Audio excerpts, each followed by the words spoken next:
Good morning. My name is Tom. I am coming to you live from the Woodsman studio located in the state of Maine. Just a fancy word for saying I'm in the great outdoors. Today's video is going to be story time. I've got a funny story about a friend of mine that I have been hunting and fishing with for the better part of 35 to probably closer to 40 years. It's hard to tell, go way back there, can't really think back there. But anyways, I had a funny story I wanted to share with you. So this is going to be, I'm going to do a huge shout out to a fella named Kenny Parker. And the reason I'm doing this is I received a text from him last night. He was in Vermont. And he sent me a picture of him watching YouTube. He says, I'm watching you with my family on a large screen TV. And I just got a heck of a kick out of that. I thought that was probably one of the funniest things I've seen. But I've known Kenny for 30, like I said, 35, maybe closer to 40 years. We were probably about 20 years old when we first met, somewhere in that area. And we went to his stepfather's cabin up on Ragged Lake in northern Maine. It's, I don't know, probably 30 miles north of Moosehead Lake. If you look that up on the map, Moosehead Lake's the largest lake in the state of Maine. So anyways, Kenny thought that because his father's name was Reggie Cook, I want to throw him out there too. He was one heck of a outdoorsman and sportsman, and I loved going to his camp. He has passed away since. I don't know exactly when, but it was a long time ago, 20 years anyways. But anyways, so Reggie owned the camp, and Reggie always fixed us a really good meal when we showed up. And so Kenny thought one year we went up to the camp, we were going to fish Lobster Lake, and we went up to the camp, and Kenny made the rule that camp owner didn't have to do dishes.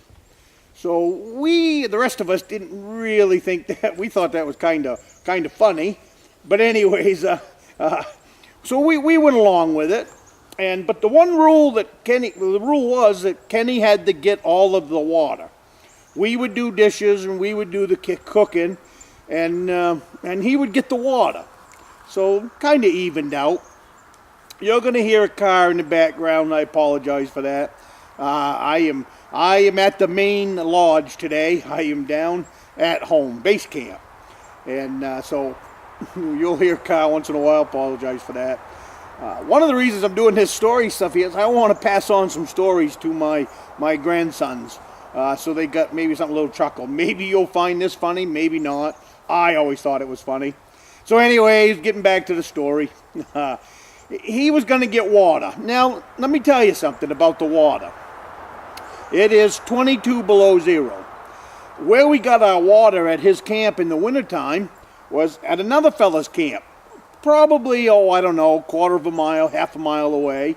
I wish I could remember his name. I always have it on the end of my tongue, but another one of them old-timers that has passed away on us. But he was a heck of a nice guy and always kept the road open for us, so we had a place to park and all that. Anyways, he let us use his well to get water, and it was insulated up, so you had to keep it really tight or else it would freeze up. And so we were doing dishes one night. Like I said, it was probably 9 o'clock at night. We had been ice fishing up on Lobster Lake all day.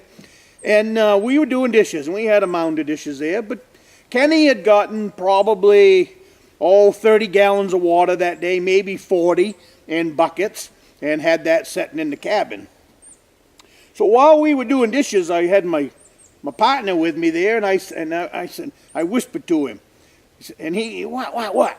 I said, quiet, I don't want Kenny to hear this. And I said, let's just dump this. So I started dumping the water down the sink while we were doing dishes. I was dumping it down the sink 5 gallons at a time. And we had 40 gallons to dump down that sink. Because, the rule is Kenny going to get the water. Kenny's going to get the water. So, but I saved enough water for coffee. Because if Kenny doesn't go get more water, I want to have my coffee in the morning. I don't know about you, but when I'm at hunting camp and fishing camp, I want my coffee and I want it bright and early in the morning. So I saved about a half a gallon of water for coffee. But my partner there, he goes for that other half a gallon and wants to dump that down the sink. So finally we get all the water dumped down the sink. Dishes aren't done, of course. And Kenny's already in bed, 9 o'clock. He's wiggling his little toes. And I said, hey, Kenny, we're out of water. And the rule is that we do dishes and you got to get the water. So he's hemming and hawing in his sleeping bag, and he's saying, I don't understand how you can go through 40 gallons of water for just a few plates. And of course, we're over there busting a gut next to the sink. And finally, I'm thinking he ain't going to go. Sucking time. I said, Kenny, we're out of water. Kenny, we're out of water. And he's not going. And finally, about the third or fourth time, I said, Kenny, we need water. We got to have morning. We got to have breakfast. We got everything. And we still got some more dishes to do. So I've known Kenny, like I said, for 35, 40 years. I have never, ever in my life seen him mad or even come close to being mad. So anyways, he gets up and he throws on his clothes and he slams the door, gets on his snowmobile, and we're busting a gut back there in the cabin. And you can hear him, 22 below zero, he's headed down to the well, get more water. And when he got back, it took him 20 minutes, half hour. He gets back with his water, probably about another 20 gallons, 30 gallons. And he plugs it in, because that's his chore. And he gets back into his sleeping bag. Of course, he slammed the door on the way in, never said a word, dropped off his water, climbed back into his sleeping bag. Like I said, I ain't never seen Kenny mad. But he was mad that time. So he's wiggling his toes here again. He's back in his sleeping bag, all snug as a bug in a rug. Wish I could think of that old-timer's name down at the well, but I will just call him old-timer. I said, Kenny, did you shut the well up really good? Because if you didn't, it's gonna freeze up tonight. And the old-timer, he's not gonna be very happy with you. Well, I no more got them words out of my mouth. He never said a word. He just climbed back out of that sleeping bag, stormed out the door, brum, up goes the snowmobile, down to the well, and it comes back. He come back another 15, 20 minutes later. Again, it's 22 below zero, 9:30 at night, so we're having a heck of a good time with this one, except for Kenny. Kenny does not find the humor in this at all, and he's still a little bit mad. So he comes back in, slams the door, takes off his clothes, climbs back into his sleeping bag, never says a word. I said, hey, Kenny, was the well closed up? And Kenny says, yes, it was. So he wasn't very happy with his second trip because he had already closed the well up nice and tight and it wasn't going to freeze up. So now, the next day, we still got 2 more days of fishing and stuff. We didn't breathe a word to him about dumping all that water down the sink because Kenny, like I said, I never seen him mad, but he was mad that weekend. So we drove home all the way from Moosehead Lake. We at the time, we were living down southern Maine. And, well, I wasn't southern Maine. I kind of hate to even say that. We were in central Maine. But anyways, we drove home and we got to my driveway and Kenny back then, he used to chew some tobacco and he's spitting in his little jug there. And I said, hey, Kenny, I said, I kind of got something I need to tell you. I said, you remember 3-4 days ago when we would, you had to go down and get all that water? Yeah. I said, we